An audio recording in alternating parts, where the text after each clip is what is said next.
Droga do pałacu była krótka i spokojna. Widziałam, jak przekraczaliśmy bramę. Wszędzie było pełno straży. Wysiedliśmy z powozu. Tukur zaprowadził nas do wielkiej sali. Zaraz wokół przybyłych zebrały się inne dziewczęta. Zerknęłam nieśmiało na nie. Były piękne. Ich włosy zadbane, twarze umalowane, a one same zdawały się emanować urokiem. Każda z nich miała piękną suknię z delikatnego materiału. Tukur ustawił dziewczyny w jednym rzędzie. Po chwili przyszła wysoka, około 40-letnia kobieta. Miała czarne włosy spięte z tyłu, a na głowie coś w rodzaju malutkiej czapeczki oraz poważny wyraz twarzy. Amira Kalfa? Przywitał ją eunuch. Tukuraga? Kto to jest? Zapytała, obserwując dziewczęta. Nowe niewolnice. Sprowadziłem je na rozkaz sułtanki Gülbahar. Coś nie tak? Widziałeś, w jakim są stanie? Tragedia. Skąd je wytrzasnąłeś? Uff, tobie mam się tłumaczyć. Mam zaufane źródło i nic ci do tego. Odburknął Tukur. Zajmiesz się nimi? Zapytał, zmieniając ton na bardzo słodki. No spójrz na te biedactwa. Kto wie, ile czasu spędziły na Awret Bazar. Dobrze, już dobrze. Wezmę je do hamamu. W takim stanie wstyd pokazać je komukolwiek. Zostałyśmy zaprowadzone do dużej łaźni, w której było parno i duszno, ale przyjemnie. Kiedy już się umyjecie, dajcie mi znać, powiedziała Kalfa. Musi was zbadać medyczka. Nie miałam na to najmniejszej ochoty. Byłam zmęczona. Jedyne, o czym marzyłam, to spokojny sen. Ciepłe łóżko i coś do jedzenia. Nie można było jednak siedzieć w tym ukropie w nieskończoność. W końcu trzeba było opuścić tę wielką łaźnię. Jedna z nas pokazała się Kalfie, chcąc dać jej do zrozumienia, że już się umyłyśmy. Czarnowłosa weszła do pomieszczenia razem z inną kobietą. Ustawcie się, zawołała zdecydowanym głosem. Grzecznie stanęłyśmy jedna za drugą. Medyczka podeszła do jasnowłosej dziewczyny i zaczęła ją oglądać. Sprawdziła wszystko. Oczy, uszy, nos, włosy, zęby. Obejrzała dokładnie całe ciało.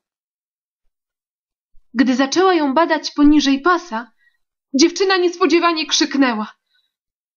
Mimowolnie twarz wykrzywił mi straszny grymas. Za chwilę jednak kobieta kiwnęła głową i jasnowłosa przeszła na bok. Tak samo zbadano dziewczyny z Rumeli i ze Skopie. Wreszcie przyszła kolej na mnie. Wstrząsnęły mną dreszcze. Zacisnęłam zęby, żeby nie wydać z siebie żadnego dźwięku. W pewnym momencie cichutko jęknęłam. Wytrzymałam jednak tę nieprzyjemną czynność. W końcu medyczka kiwnęła głową w stronę Amiry, a mnie posłała spojrzenie, które wyrażało swego rodzaju pochwałę. Uśmiechnęłam się blado do starszej kobiety i szybciutko przeszłam do dziewcząt. Kalfa wyprowadziła nas z łaźni i krętymi korytarzami wróciłyśmy do owej sali głównej. Majsa Hatun, zawołała Kalfa, przywołując jedną z dziewcząt. Słucham, powiedziała piękna szatynka, która natychmiast przybiegła do Kalfy. Macie znaleźć miejsce dla nowych, machnęła od niechcenia ręką w naszą stronę. Muszą tu dzisiaj spać. Ale Szamiro Kalfo, same ledwie się tam mieścimy. Nic na to nie poradzę. Rozkaz z samej góry.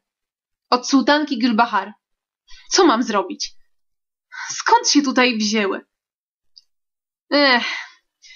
Przywiózł je Tukuraga. Zresztą nieważne, nie będę ci się tłumaczyć. Masz znaleźć miejsce i koniec dyskusji. Tylko bez żadnych kłótni. Wiesz, że ostatnio i tak przesadziłyście. Przysłuchiwałam się temu mimo zmęczenia z wielką ciekawością. No, Amira to twarda kobieta. Lepiej z nią nie zaczynać. A ten Tukur wydawał się miły. W końcu to dzięki niemu jesteśmy tutaj. Zostawiam cię, rzuciła odchodząc Kalfa. Ufam, że dasz sobie radę. Majsa Hatun popatrzyła na nas spod łba. No to chodźcie, rzekła, choć z trudem przeszło jej to przez gardło. Przeszłyśmy kilka kroków i znalazłyśmy się w miejscu, gdzie spały niewolnice. Małe łóżka ustawione jedno przy drugim. Rzeczywiście mówiła prawdę. Ledwo się tam mieściły. Dziewczyny! Zawołała Majsa. Mamy nowe. Muszą tu dziś spać. Dało się słyszeć pomruk niezadowolenia. Patrzyły na nas nieprzyjaznym wzrokiem. Zaczęły się nawzajem przekrzykiwać. Jak to? Ale dlaczego? To nie do pomyślenia. Powinnam być w komnacie dla faworyt. Popatrzyłyśmy na siebie. Jasnowłosa dała nam znak głową, abyśmy się wycofały. Nie było sensu zaczynać znajomości od kłótni. Już chciałyśmy usadowić się w jakimś kącie, gdy Majsa złapała dziewczynę z Rumeli za ramię. A wy dokąd? Nie chcemy wam przeszkadzać, odpowiedziała w imieniu nas wszystkich. Majsa zmarszczyła brwi. Była zaskoczona. Chyba wydawało jej się, że będziemy wrzeszczeć i awanturować się o należne nam miejsca. Nie ma mowy, powiedziała zupełnie innym tonem, zagarniając nas z powrotem w to samo miejsce. Rozkaz przyszedł od samej sułtanki Gülbahar. Jeśli się którejś coś nie podoba, niech się idzie poskarżyć sułtance. One muszą tu dziś spać. Zróbcie im miejsce. Dziewczyny bardzo niechętnie przesunęły się, abyśmy mogły się położyć. Odgrodziły się od nas, jakbyśmy były chore na jakąś chorobę. Dostałyśmy same skrajne miejsca. Ale to nie było ważne. Leżałam w ciepłym łóżku w pałacu wielkiego władcy. Po tylu tygodniach spędzonych w morderczej podróży, bez cienia nadziei na lepsze jutro, mój los wreszcie się odmienił. Wtedy jeszcze nie wiedziałam, że to dopiero początek. Nie miałam pojęcia, że przyjazd do tego pałacu odmieni całe moje życie.